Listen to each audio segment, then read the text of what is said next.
I did not actually smurf, guys. This is my main account, but it definitely felt like I was smurfing because my MMR is really, really low for me right now. I played one too many Veno off lane with the Thompson, Ags, Pike, Scotty build, if you know what I'm saying.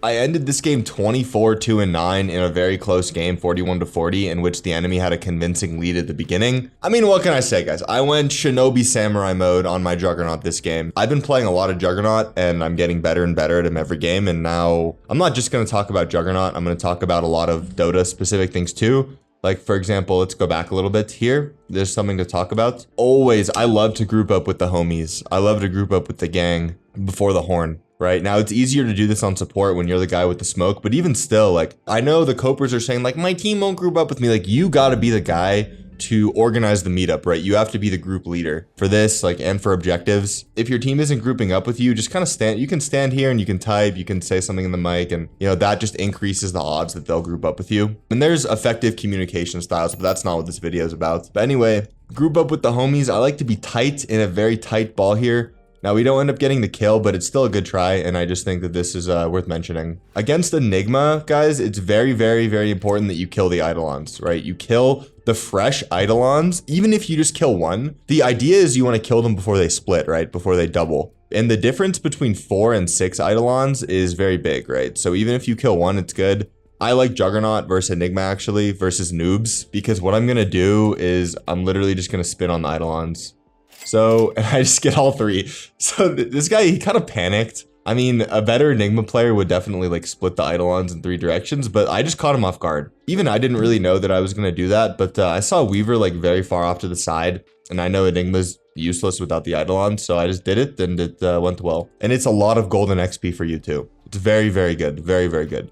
So I'm prioritizing that over spitting on literally the Enigma, right? So before I show you how I went Shinobi Samurai mode, you probably know by now I'm partnering with GameLeap, that big noob speed, and they are supporting my Dota content and allowing me to make more Dota content than ever and better Dota content than ever. And I'm playing Raid Shadow Legends now. Right now, I'm on a trial with GameLeap, and if a lot of you guys sign up for Raid with my beginner link in the description, it means that they'll sign me up for a long-term contract. So you clicking that link and signing up and doing the tutorial, you need to do the tutorial for me to get credit, is a win-win. It's a win for you because if GameLeap signs me for the long term, it means that you will continue to get the Dota content that you know and love from me. Right? Because if they don't sign me for the long term, I don't know if I can really justify like doing this anymore with my life, right? I have bills to pay, right? I have to go put the fries in the bag, and I've been making Dota content for, I don't know, a year, maybe 2 now. And this is basically the only thing that's come up that makes it financially viable for me.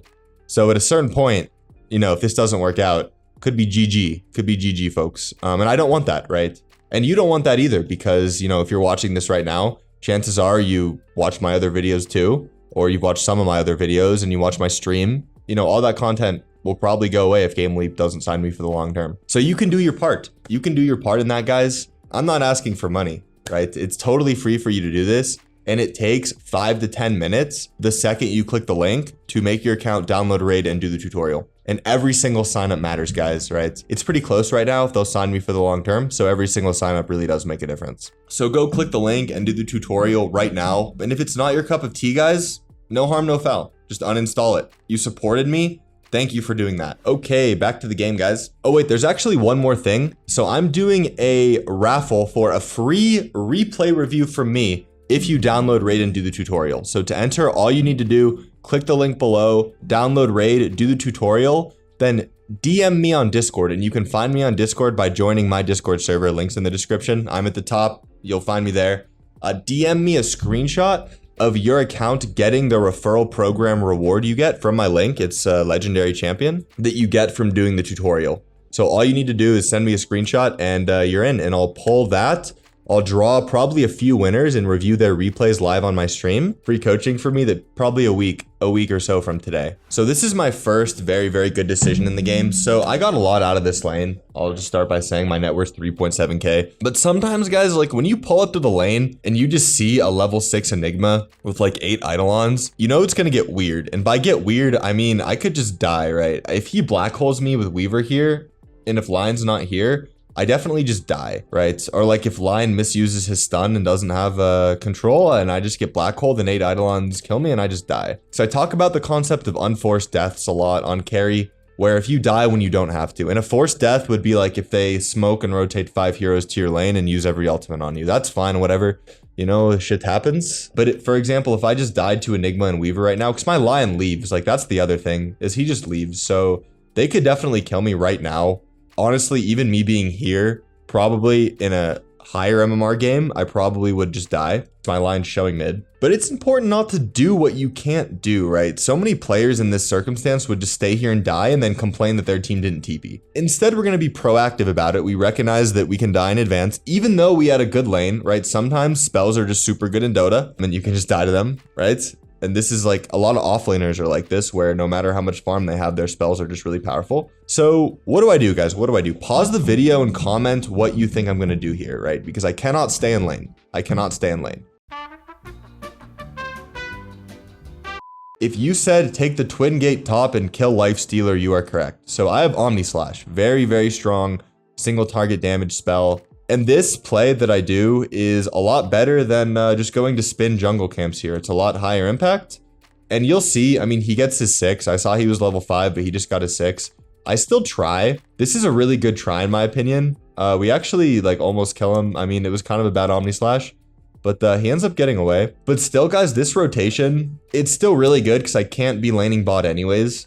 And I think we end up getting the tower off of it. Yeah, so I just come here and I literally just take the tower. And by taking this tower, I'm making space for myself to farm up here because we already talked about how I don't want to be farming against Enigma. This, in my opinion, was my best play of this game, right? Even though it's funny because you look at it and you think like a Lifestealer survived, but it doesn't matter. Like I took his tower. I got the last hit on the tower. I can't emphasize enough how much better it is for me to have gone top and take this tower than to sit bottom and die to Enigma. Right? It's a different game. It is a different game. Another Juggernaut tip is to use spin pretty much off cooldown if you're safe to farm before you get Battle Fury. It's really good for clearing waves like that or like clearing jungle camps or something that I see pros do is they drag these two camps together, the hard and the small, and they spin both of them at the same time. And another good play I make here is I just take this tower, right? Not afraid to exert pressure on the map, especially when I see so many things happening mid. And I'm also aware that the only thing that can cancel my spin TP is Pudge Ult and Black Hole this game. So it's very important to be farming up and aggressively when you can. And so this is an important moment. So this is the concept of like making space for yourself on carry. So I push in this wave, I take the tower, I shove it in all the way. And then what happens as a result of that, guys? Cause and effect. Cause and effect.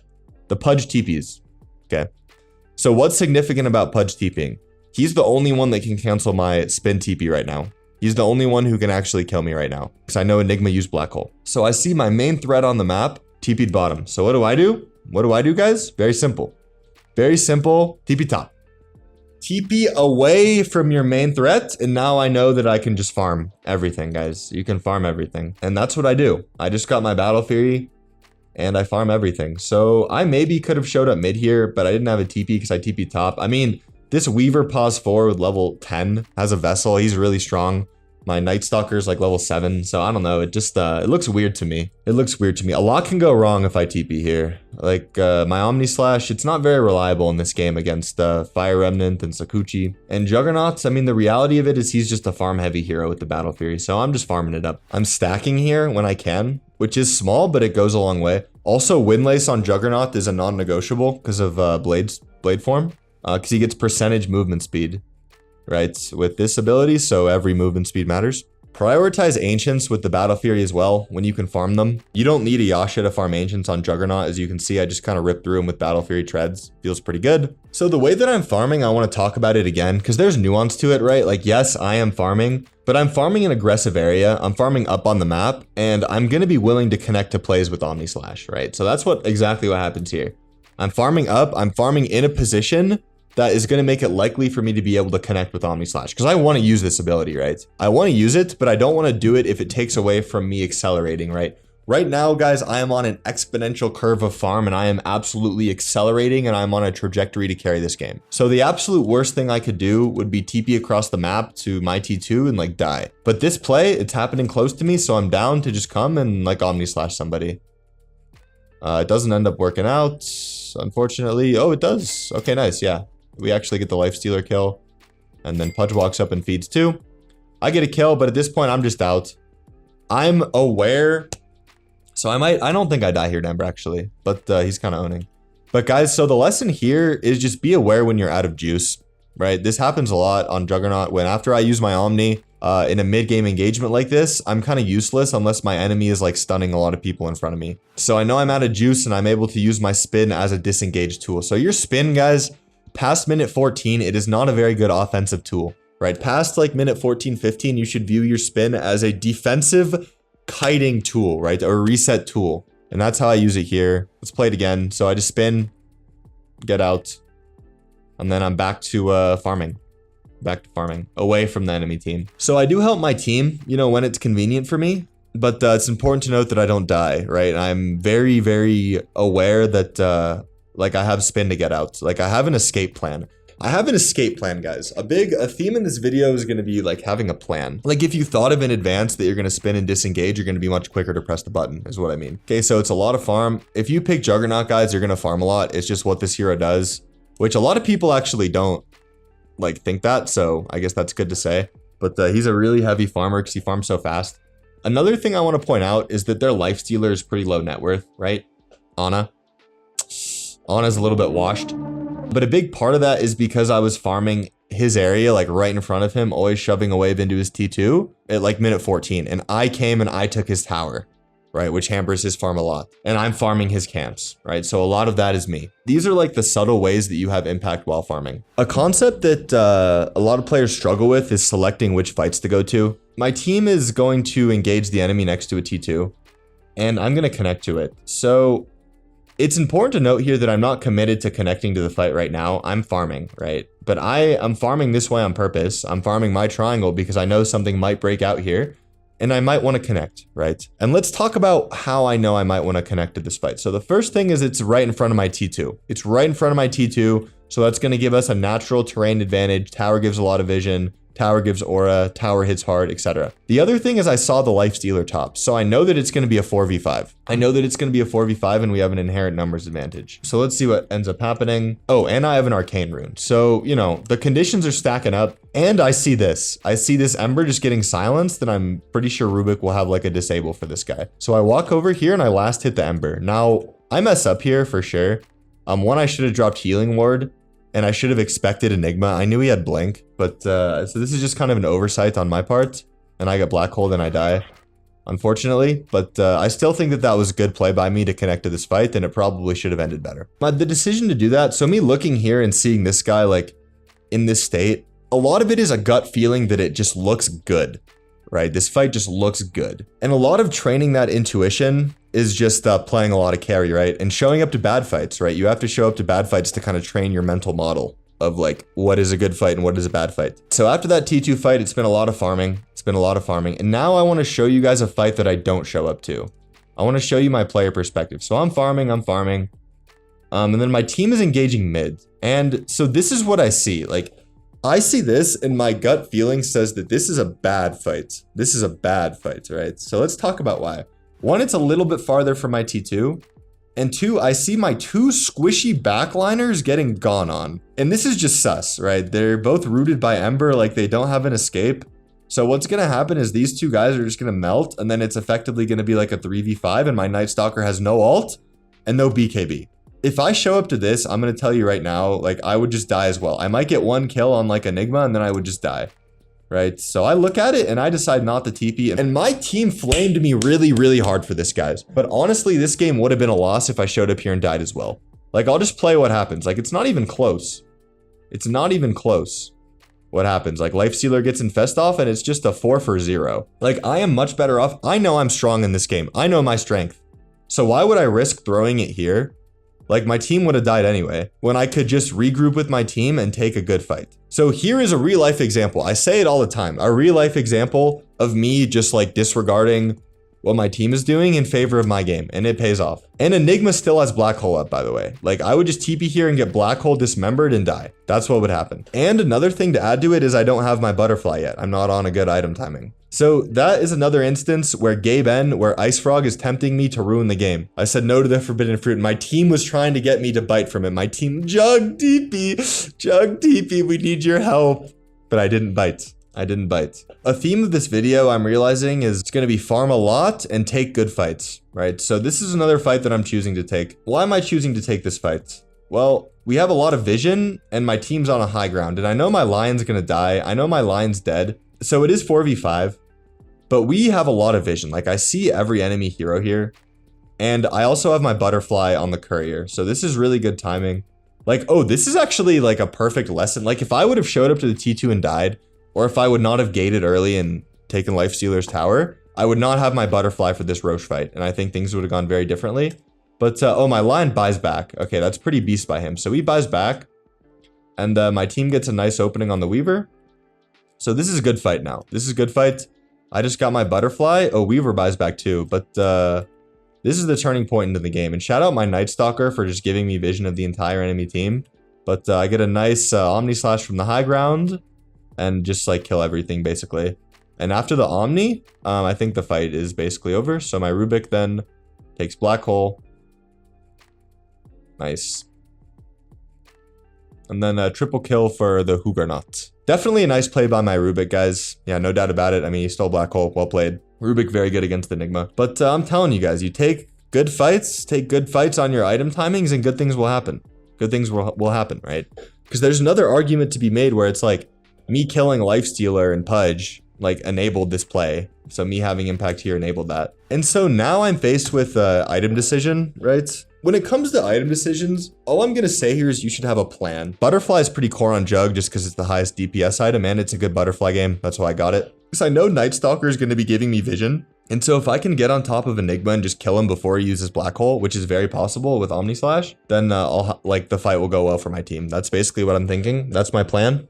Squishy backline or core. Wouldn't it be even better if I could do that casually without committing Omni Slash, right? Because I know if I blink and kill Enigma and then I still have Omni Slash, it's a free fight. It's a free fight. Like, I'm just soloing the fight at that point. So that's why I go Ags blink here. I go Ags first because the blink is not as good without the Ags. Because I can literally like one-shot this Enigma with Swift Flash. I know that. He's very squishy. And his defensive items are not built for me. They're built for Rubik. So I call for a smoke here because I have the Ags, right? I'm on another item timing, guys. It's not a coincidence that I called for a smoke there. And my Night Stalker dies, so my instinct is to back off, right? So I'm in the mic saying, chill, chill, chill. Let's just see what happens, right? I don't want to just go in 4v5. And what ends up happening is the Weaver's out of position and my Lion gets a nice hex on him as I Swift Slash him, and then we kill Weaver. And so now the fight's pretty good. This is the plan with the Ags. If I can casually kill a target, it doesn't have to be Enigma, but that would be really nice. And then still have Omni Slash, I can solo the fight, right? And so that's what happens. So I just Omni Slash all this goop, and then it's not an amazing Omni Slash, but Ember gets low, and then I'm able to just like clean up off of it, right? They can't fight. They can't fight. And I love Blink Dagger on Jug in general, right? Let me just show you a little compilation of a lot of the Shinobi Blink moments that I had this game. It's just so nice to be able to connect quickly to stunners on your team with Swift Slash. Or just a hit. Because you do so much damage with Butterfly already. You don't really need more damage. Oh, this is a good one. This is a good one right here. Nice. So this play is sponsored by Swift Blink. Sponsored by Swift Blink. Okay, there are more, but in the name of time, I'm just going to say, so the main reason why I was able to carry this game is because I was just more farmed than everybody in the game, right? First and foremost, I am farming, I'm accelerating, and I am showing up to fights that contribute to my acceleration, right? That's very important. I talk about fight selection, and then also leaving bottom and not dying and taking the enemy carry's tower was like the other key point. Hope you guys learned something. It's a really good time to play Jug. If this video got you interested, really good time to learn Jug right now. Remember to download Raid if you want to. There's no better time than right now. You're going through a transition period right now as you close this video and go do something else with your day. So you might as well take 5 minutes and do it, because if the video is 5 minutes longer, you'd be watching for 5 more minutes, right? So now's a good time. Oh, and let me know, guys. Let me know if you do it in the comment section or in the chat of my live stream. that you downloaded Raid, and I know a lot of you already did it. If you do it, let me know, because it's just good vibes, right? You're happy to be supporting me. I'm happy that you're supporting me. You're happy knowing that I'm happy that you're supporting me, right? It's good vibes all around. Also, guys, when it comes to like these concepts, like I'm telling you, if you just focus on what I'm saying, this is what's important, right? Like there's a lot of, I'll say, noise in the Dota game. And what I'm telling you is the signal, right? Accelerating, farming quickly, not dying, and choosing good fights. That is like carry 101. Carry 101, guys. Like, don't really think, you don't have to think about a lot of other things.